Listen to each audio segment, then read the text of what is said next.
Board certification اور experience بھی ہے.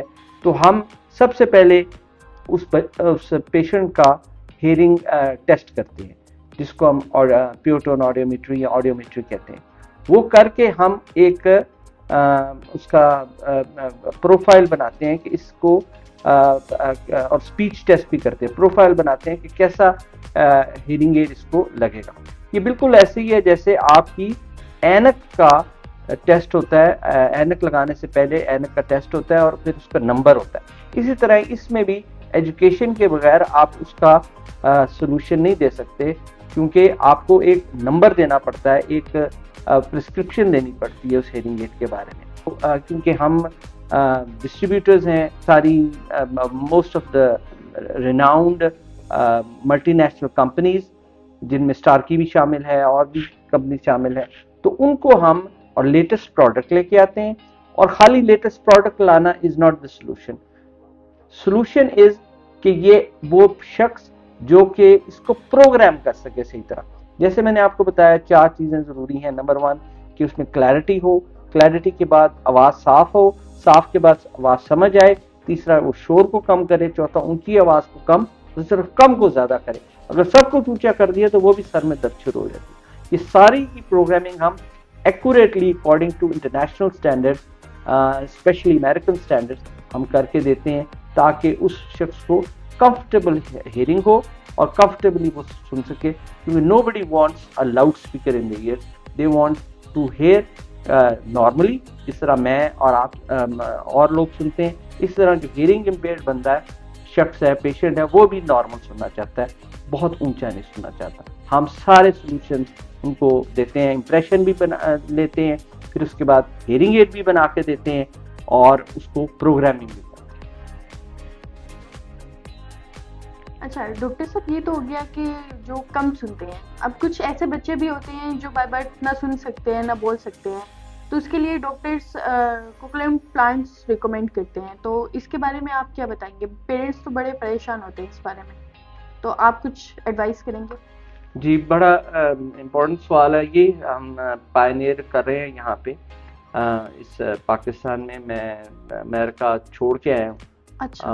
حالانکہ میں یو ایس سٹیزن, بٹ ادھر آ گیا ہوں ان بچوں کو ہیلپ کرنے کے لیے. اس میں سب سے ضروری بات یہ ہے کہ پیرنٹس کو پتہ ہونا چاہیے کہ جو بچے سن نہیں سکتے, بول نہیں سکتے, ان کے لیے بھی سلوشن ہے. پہلے نہیں تھا. کوکلیئر امپلانٹ کی شکل میں ایک بہت زبردست سلوشن پیدا ہوا ہے. جس کو ہم جیسے آپ کو بتایا کوکلیئر امپلانٹ کہتے ہیں. یہ ایک سرجیکل ڈیوائس ہے جو کان ہم اندر لگاتے ہیں, جو کان کو ریپلیس کر دیتی ہے. تو پہلے جو کان خراب تھا, اب پہلے جو بالکل ہی نہیں سن سکتا تھا, اب وہ بچہ نارمل سنتا ہے. اچھا, مطلب بالکل نارمل سنتا ہے. تو جب اللہ کا ایک نظام ہے کہ جب پہلے بچہ سنتا ہے, پھر اس کا دماغ میں اس کا امیج بنتا ہے, پھر دماغ زبان کو بتاتی ہے کیسے بولنا ہے. تو اگر امیج نہ بنے تو زبان نہیں بول سکتی, تو بچہ اسی لیے نہیں بولتا. جب وہ ان کو ہم وہ امپلانٹ لگا دیتے ہیں, اس کے بعد وہ سننا نارمل سننا شروع کر دیتے ہیں. تھوڑی سی ان کو مشق کروانی پڑتی ہے جس کو ہم اسپیچ تھراپی کرتے ہیں. تھراپی کے بعد ہمارے پاس ایسے بچے ہیں, ہمارے پاس ویڈیوز بھی ہیں ایسے بچوں کی جو بالکل نارمل بولتے ہیں.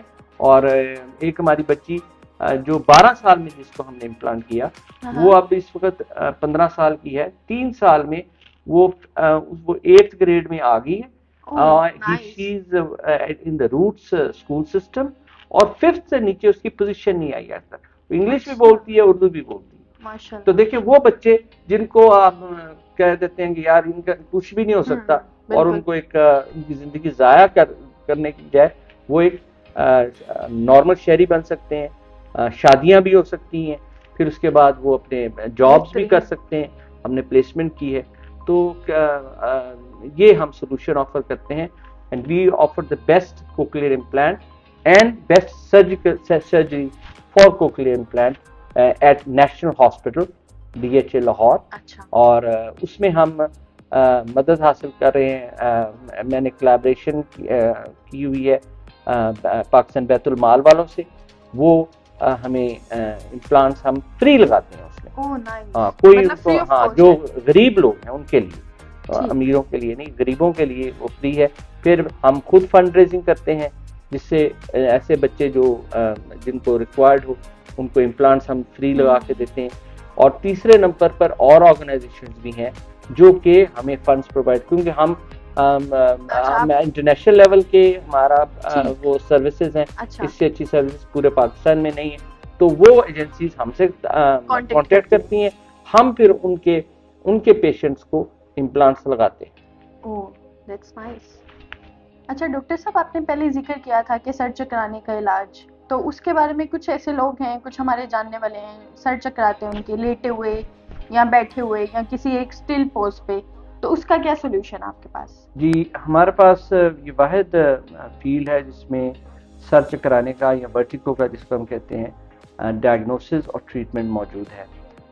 ایسے لوگ جن کو مختلف پوزیشنز میں سر چکراتے ہیں, جلدی سے اٹھنا, اٹھ کے بیٹھنا, دائیں کروٹ لینا, دائیں طرف سر موڑنا, بائیں طرف سر موڑنا, اور لیٹ کے کروٹ بدلنا, رائٹ لیفٹ, ان سب پوزیشنز میں ایسے لوگوں کو چکر آتے ہیں.